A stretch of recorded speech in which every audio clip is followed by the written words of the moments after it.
નમસ્તે મિત્રો, સ્વાગત છે અમારી યુટ્યુબ ચેનલમાં। જો મિત્રો તમે અમારી ચેનલમાં નવા હોય તો જરૂરથી સબસ્ક્રાઇબ કરી નાખો, જેથી કરીને રોજે રોજના અને મહત્વના સમાચાર મળી શકે। અમદાવાદને મળશે મોટી ભેટ। અમદાવાદના આ વિસ્તારમાં સસ્તા શાકભાજી મળશે, જેમાં ગોતા, કોઠવ, મોટેરા, વેજલપુર, ચાંદખેડા, નરોડા તેમાં 15.48 કરોડના ખર્ચે વેજીટેબલ માર્કેટ બનાવવામાં આવશે। શાકભાજીની લારીઓમાં સર્જાતા ટ્રાફિક જામ, પાર્કિંગની સમસ્યા અને હળવી થેર થશે।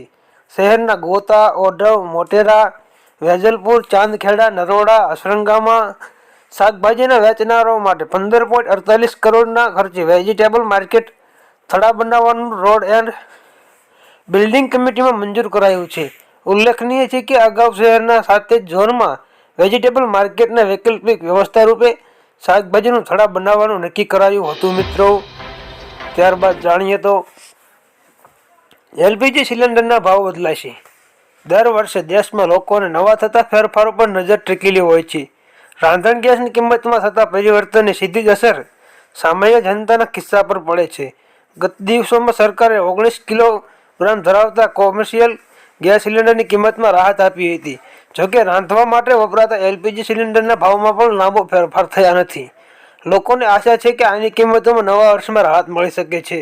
હાલ 14 કિલોગ્રામ વાળા સિલિન્ડરને દેશના મુખ્ય શહેરોની કિંમતો પર નજર નાખીએ તો દિલ્હીમાં સબસિડી વગરના સિલિન્ડરો 903 રૂપિયામાં, કોલકાતામાં 929 રૂપિયામાં અને મુંબઈમાં 902 રૂપિયામાં અને ચેન્નઈમાં 918 રૂપિયામાં મળે છે। જેમાં સૌથી વધારે ભાવ અત્યારે કોલકાતામાં 929 છે મિત્રો। ત્યારબાદ આંબાલાલ પટેલની આગાહી।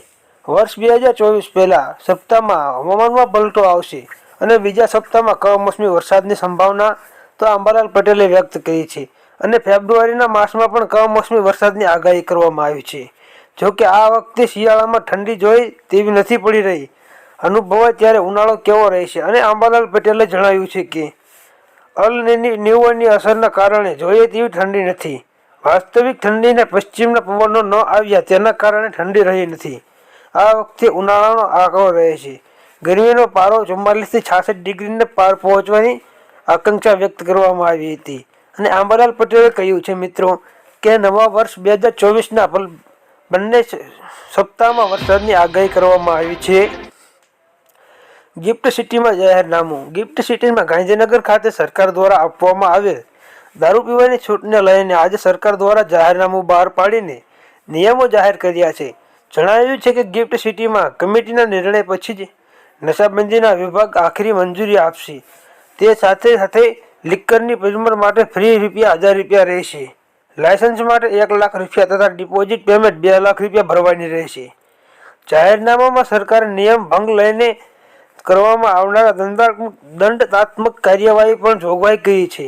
સરકારે જણાવ્યું છે કે નિયમ ભંગ થશે તો તેના લાયસન્સ રદ કરવામાં આવશે। તેમણે જણાવ્યું છે કે રદ થયા પછીનું રિન્યુ કરવામાં આવશે નહીં મિત્રો। એટલે કે ગિફ્ટ સિટીમાં એકવાર લાયસન્સ રદ થશે પછી રિન્યુ થશે નહીં। ત્યારબાદ જાણીએ તો કોરોનાના અપડેટ। ભારતમાં ઘણા વર્ષોથી રાજ્યોમાં ખૂબ જ ઠંડી રહી છે અને ઠંડી વધવાના સાથે કોવિડ-19ના કેસ પણ વધી રહ્યા છે। દેશમાં દરરોજ કોરોનાના કેસ વધી રહ્યા છે। છેલ્લા 24 કલાકમાં કોરોનાના 743 નવા કેસ નોંધાયા છે। કોવિડ JN1 નવા વેરિયન્ટ અને કેસ પણ વધી રહ્યા છે।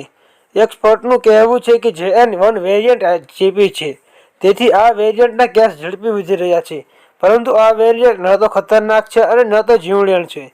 સ્વાસ્થ્ય મંત્રાલયના જણાવ્યા અનુસાર ભારતમાં JN1 વેરિયન્ટના 162 નવા કેસ નોંધાયા છે।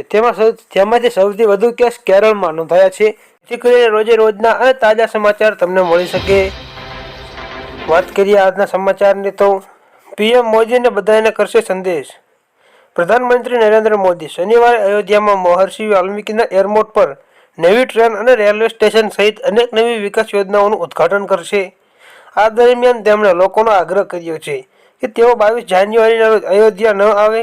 તેમણે કહ્યું કે તેઓ 550 વર્ષથી વધારે સમય રાહ જોઈ છે, વધુ થોડો સમય રાહ જુઓ। પ્રધાનમંત્રી મોદીએ લોકોને અપીલ કરી કે તેઓ રામ મંદિરની પ્રાણ પ્રતિષ્ઠાના મહોત્સવમાં ઉપલક્ષે પોતાના ઘરોમાંથી શ્રી રામ જ્યોતિ પ્રગટાવીને તેમણે કહ્યું કે આ ઐતિહાસિક ક્ષણ ભાગ્યથી આપણા જીવનમાં આવી રહ્યો છે આ ક્ષણ પર તેઓ સૌ 140 કરોડ દેશવાસીઓ 22 જાન્યુઆરીએ પોતાના ઘરમાંથી શ્રી રામ જ્યોતિને પ્રગટાવીને દિવાળીની ઉજવણી કરો. એટલે કે તેઓએ મિત્રો આવવાની ના પાડી છે અયોધ્યા અત્યારે 22 જાન્યુઆરીના દિવસે. ત્યારબાદ જાણીએ તો રેલવે મુસાફરો માટે મોટા સમાચાર. કૃપયા રેલવે મુસાફરો ધ્યાન દે, કારણ કે આ સમાચાર મુસાફરોને ઉપયોગી નીવડે તેવા છે. આપણે જણાવી દઈએ કે પશ્ચિમ રેલવેની સુવિધામાં વધારો કરવા માટે અને મુસાફરીઓને માર્ગ પહોંચી વળવા માટે ભુજ સાબરમતી સ્પેશિયલ અને અમદાવાદ ઓખા સાપ્તાહિક સ્પેશિયલ ટ્રેનને ફ્રીક્વન્સી 15 જાન્યુઆરી સુધી વિશેષ ભાડા પર વધારવાનો નિર્ણય કરવામાં આવ્યો છે. એટલે કે હવે રેલવેના ભાડામાં વધારો કરવાનો નિર્ણય કરવામાં આવ્યો છે મિત્રો. ત્યારબાદ વાત કરવામાં આવે તો ગિફ્ટ સિટીને મળશે વધુ એક ભેટ. ગાંધીનગરમાં આવેલું ગિફ્ટ સિટી અત્યારે ચર્ચાનું કેન્દ્ર બન્યું છે. દારૂ પિરમટ બાદ ગિફ્ટ સિટીમાં વધુ એક મહત્વના સમાચાર સામે આવ્યા છે. આગામી એપ્રિલ મહિના સુધીમાં મોટેરા ગિફ્ટ સિટી અને સેક્ટર 1 મેટ્રો પ્રાયોગિક ધોરણે મેટ્રો શરૂ થાય તેવા પૂરેપૂરી સંભાવનાઓ સેવાઈ રહી છે. તો બીજી તરફ વાત કરવામાં આવે તો કાંકરિયા ઈસ્ટ અને સ્ટેશન પણ બનવાની તૈયારી થઈ રહી છે. હવે તેને ચાલુ કરવા માટે ગ્રીન સિગ્નલની પણ રાહ જોવામાં આવી રહી છે મિત્રો. એટલે કે ગિફ્ટ સિટીને મળતું એક વધુ ભેટ મળી શકે છે તેવું વાત કરવામાં આવી રહી છે અને એક નવી ટ્રેન પણ મળી શકે છે મિત્રો. ત્યારબાદ વાત કરીએ તો જીરોના ભાવ 43,000ને પાર. ગુજરાતના નંબર 1 ગણાતા ગોંડલ માર્કેટિંગ યાર્ડમાં સિઝનના નવા જીરાની આવક પ્રારંભ થઈ છે. યાર્ડમાં નવા જીરાની સૌપ્રથમ 80 કિલોની આવક થવાની સાથે જ જીરાની સાઈઝનો પ્રારંભ થયો હતો. જ્યારે માર્કેટ યાર્ડના વેપારીઓએ પ્રથમ વખત આવેલ સિઝનમાં જીરાનો વૈકિત મચ્યોંદર ફુલહાર સાથે પૂજન કરીને જીરાની સુકનની હરાજીનો પ્રારંભ કર્યો હતો. ગોંડલના સાણસની ગામમાંથી ખેડૂતને પ્રથમ વખત માર્કેટ યાર્ડમાં જીરું લઈને વહેંચવા માટે આવ્યા હતા. હરાજીનામાં જીરાની સુકનના 20 કિલોના ભાવ 43,551 બોલાયા હતા, જેને લઈને ખેડૂતો રાજીના રેડ થયા હતા મિત્રો. આ ભાવ ખેડૂતોને પ્રારંભના દિવસે જ મળ્યા હતા મિત્રો. અમદાવાદને મળશે મોટી ભેટ. અમદાવાદના આ વિસ્તારમાં સસ્તા શાકભાજી મળશે, જેમાં ગોતા, ઓઠવ, મોટેરા, વેજલપુર, ચાંદખેડા, નરોડા તેમાં 15.48 કરોડના ખર્ચે વેજીટેબલ માર્કેટ બનાવવામાં આવશે. શાકભાજીની લારીઓમાં સર્જાતા ટ્રાફિક જામ, પાર્કિંગની સમસ્યા અને હળવી થેર થશે.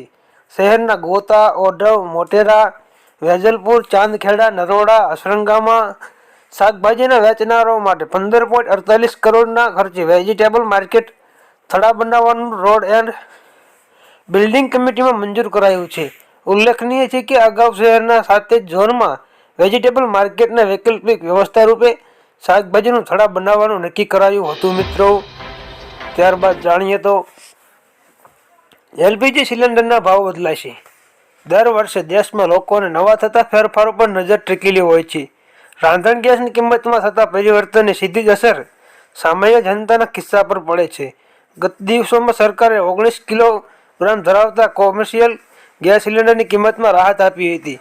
જોકે રાંધવા માટે વપરાતા એલપીજી સિલિન્ડરના ભાવમાં પણ લાંબો ફેરફાર થયા નથી. લોકોને આશા છે કે આની કિંમતોમાં નવા વર્ષમાં રાહત મળી શકે છે. હાલ 14 કિલોગ્રામ વાળા સિલિન્ડરને દેશના મુખ્ય શહેરોની કિંમતો પર નજર નાખીએ તો દિલ્હીમાં સબસિડી વગરના સિલિન્ડરો 903 રૂપિયામાં, કોલકાતામાં 929 રૂપિયામાં અને મુંબઈમાં 902 રૂપિયામાં અને ચેન્નઈમાં 918 રૂપિયામાં મળે છે. જેમાં સૌથી વધારે ભાવ અત્યારે કોલકાતામાં 929 છે મિત્રો. ત્યારબાદ અંબાલાલ પટેલની આગાહી.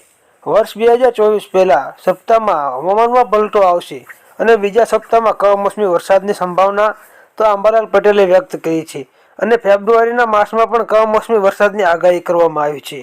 જોકે આ વખતે શિયાળામાં ઠંડી જોઈ તેવી નથી પડી રહી. અનુભવાય ત્યારે ઉનાળો કેવો રહેશે અને અંબાલાલ પટેલે જણાવ્યું છે કે અલ નીનોની અસરના કારણે જોઈએ તેવી ઠંડી નથી. વાસ્તવિક ઠંડીને પશ્ચિમના પવનો ન આવ્યા તેના કારણે ઠંડી રહી નથી. આ વખતે ઉનાળાનો આંકડો રહે છે. ગરમીનો પારો 44 થી 66 ડિગ્રીને પાર પહોંચવાની આકાંક્ષા વ્યક્ત કરવામાં આવી હતી. અને અંબાલાલ પટેલે કહ્યું છે મિત્રો કે નવા વર્ષ 2024ના બંને સપ્તાહમાં વરસાદની આગાહી કરવામાં આવી છે. ગિફ્ટ સિટીમાં જાહેરનામું. ગિફ્ટ સિટીમાં ગાંધીનગર ખાતે સરકાર દ્વારા આપવામાં આવેલ દારૂ પીવાની છૂટને લઈને આજે સરકાર દ્વારા જાહેરનામું બહાર પાડીને નિયમો જાહેર કર્યા છે. જણાવ્યું છે કે ગિફ્ટ સિટીમાં કમિટીના નિર્ણય પછી જ નશાબંધીના વિભાગ આખરી મંજૂરી આપશે. તે સાથે સાથે લિક્કરની પરમિટ માટે ફ્રી ₹1000 રહેશે. લાયસન્સ માટે ₹1 લાખ તથા ડિપોઝિટ પેમેન્ટ ₹2 લાખ ભરવાની રહેશે. જાહેરનામામાં સરકારે નિયમ ભંગ લઈને કરવામાં આવનારા દંડાત્મક કાર્યવાહી પણ જોગવાઈ કરી છે. સરકારે જણાવ્યું છે કે નિયમ ભંગ થશે તો તેના લાયસન્સ રદ કરવામાં આવશે. તેમણે જણાવ્યું છે કે રદ થયા પછીનું રિન્યુ કરવામાં આવશે નહીં મિત્રો. એટલે કે ગિફ્ટ સિટીમાં એકવાર લાયસન્સ રદ થશે પછી રિન્યુ થશે નહીં. ત્યારબાદ જાણીએ તો કોરોનાનો અપડેટ. ભારતમાં ઘણા વર્ષોથી રાજ્યોમાં ખૂબ જ ઠંડી રહી છે અને ઠંડી વધવાના સાથે કોવિડ-19ના કેસ પણ વધી રહ્યા છે. દેશમાં દરરોજ કોરોનાના કેસ વધી રહ્યા છે. છેલ્લા 24 કલાકમાં કોરોનાના 743 નવા કેસ નોંધાયા છે. કોવિડ-JN1 નવા વેરિયન્ટ અને કેસ પણ વધી રહ્યા છે. એક્સપર્ટનું કહેવું છે કે JN1 વેરિયન્ટ ચેપી છે, તેથી આ વેરિયન્ટના કેસ ઝડપી વધી રહ્યા છે. પરંતુ આ વેરિયન્ટ ન તો ખતરનાક છે અને ન તો જીવલેણ છે. સ્વાસ્થ્ય મંત્રાલયના જણાવ્યા અનુસાર ભારતમાં JN1 વેરિયન્ટના 162 નવા કેસ નોંધાયા છે. તેમાંથી સૌથી વધુ કેસ કેરળમાં નોંધાયા છે.